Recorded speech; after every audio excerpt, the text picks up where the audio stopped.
एक बुढ़िया माई थी। ओ बुढ़िया माई शनि भगवान का परम भक्त थी। बूढ़ी माई शनि भगवान का बहुत श्रद्धा भक्ति से पूजा किया करती। बूढ़ी माई शनिवार का घर नहीं लिपती, जरूर अपना आंगना गोबर से लिपती हो। क्यों गोबर से वो आंगना लिपती? कि यही के लिए कि वो लिपे पोते हुए अंगने में वो कौआ का भोजन खिला सके। बूढ़ी माँ रोज अंगने में कौआ को भोजन खिलाया करती, कभी रोटी कभी बिस्कुट कभी चावल।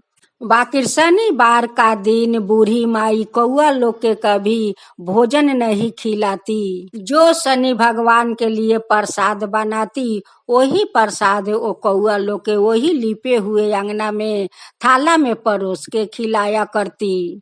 वो बूढ़ी माई शनि भगवान का अपना बेटा मानती थी।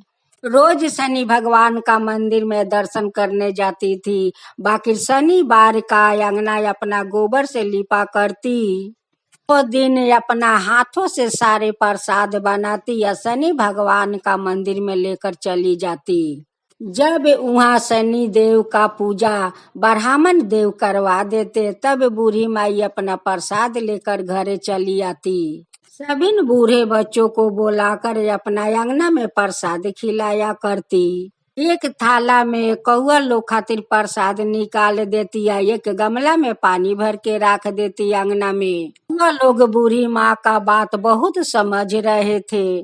तो जे शनिवार का वो लोग प्रसादी खाते, थोड़ा सा भी अंगना में वो प्रसादी नहीं गिराते, एकदम सफैया करके प्रसाद खा लेते थे और पानी पीकर चले जाते।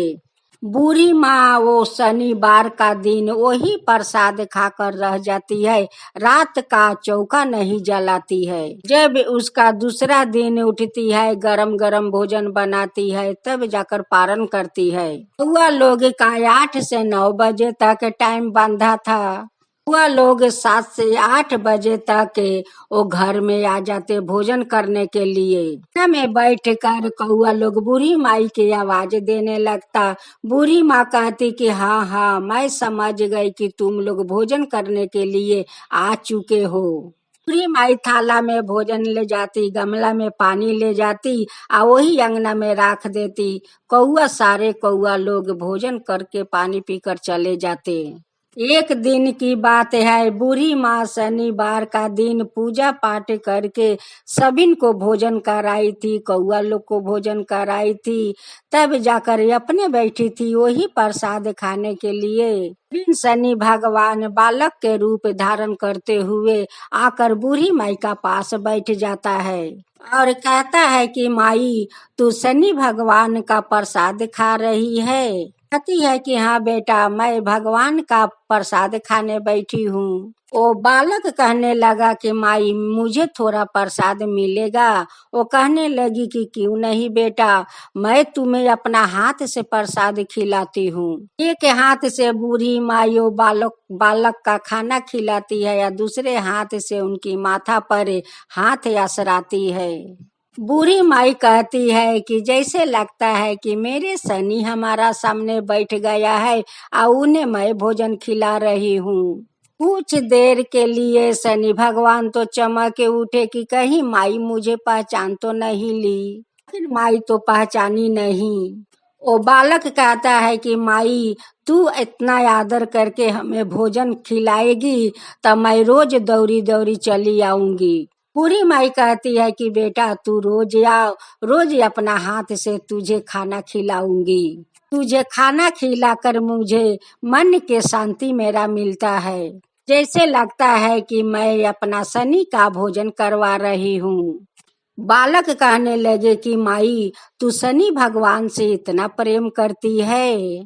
बूढ़ी माई वो बालक से कहती है कि बेटा, आज जे मैं बाज कर हूँ, आज जे जिंदा हूँ, उनके लिए तो मैं जिंदा हूँ और उनके लिए तो आज तक जीती हूँ। एक दिन मेरा शनि आएगा या मुझे दर्शन देगा। वो बालक कहता है कि माई, तेरा शनि पर इतना विश्वास है? कहने लगी कि हाँ बेटा, मुझे तो बहुत विश्वास है कि मेरा शनि एक दिन आएगा, मुझे दर्शन दिखाएगा। तो बालक से बूढ़ी माई बात करती थी, वही तो शनि भगवान थे। बालक का रूप धारण करते हुए तो वो बालक बूढ़ी माई का हाथ से भोजन खा रहे थे। शनि भगवान तो सब कुछ जानते थे कि ये बूढ़ी माई तो हमें अपना बेटा मानती है। वो बूढ़ी माई का तो वयस बहुत हो गया था, कम से कम 70-75 साल के बूढ़ी माई थी। भी शनि भगवान का श्रद्धा भक्ति से पूजा किया करती। एक दिन बूढ़ी माई बीमार पड़ जाती है। सारे कौआ लोग सुबह आते हैं, अंगना में चिल्लाता है, बूढ़ी माई का तो आवाज नहीं सुना। कौआ लोग सोचने लगा कि जब हम लोग आवाज देती हूँ तब तो बूढ़ी माई बोलती है कि मैं समझ गया कि तुम लोग आ गए हो भोजन करने के लिए। फिर आज तो बूढ़ी माई कुछ नहीं बोली, जरूर बूढ़ी माई का कुछ हुआ है।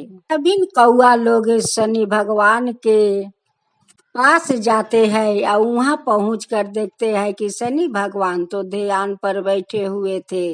अब तक कौआ लोग वहां पर हल्ला कैसे मचाएगा, क्योंकि शनि भगवान तो ध्यान पर बैठे थे। जब शनि भगवान का ध्यान टूटा तब देखता है कि बहुत सारे कौआ बैठा है यहाँ पर। शनि भगवान समझ गए कि आज ये लोग के भोजन नहीं मिला है, उसीलिए मेरे पास ये लोग आया है, जरूर माई का कुछ हुआ है।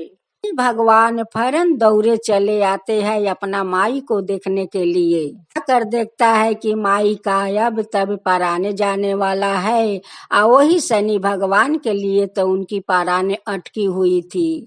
जैसे शनि भगवान गंगा जल तुलसी पाता उनके मुंह में डाल देते हैं, वैसे बूढ़ी माई का परान निकल जाता है। शनि भगवान अपना माई को परान लेकर बैकुंठ चले जाते हैं। वहाँ पर भगवान महाकाल जी आते हैं और शनि भगवान का रोते हुए देखता है।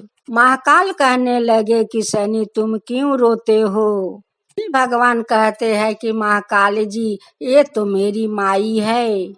ये माई तो अपना कभी शादी नहीं की, ये तो छोटे से हमारा पूजा करती है, हमें अपना बेटा मानती है।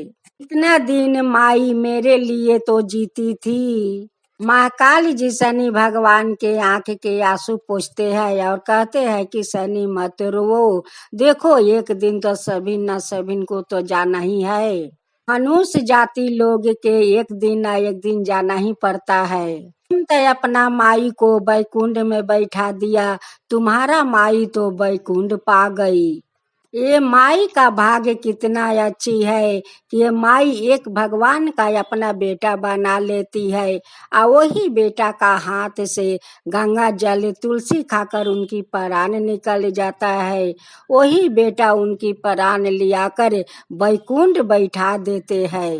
वो माई का भाग्य कितनी अच्छी है। हे शनि भगवान, वो जैसे बूढ़ी माई का आप बेटा बनकर उन्हें गंगा जल तुलसी खिलाकर परान निकल गया और उनकी परान ले जाकर आप बैकुंठ बैठा दिया। सही सब पर कृपा कीजिए हे शनि भगवान, सब पर कृपा कीजिए। जय हो शनि भगवान, जय हो शनि भगवान।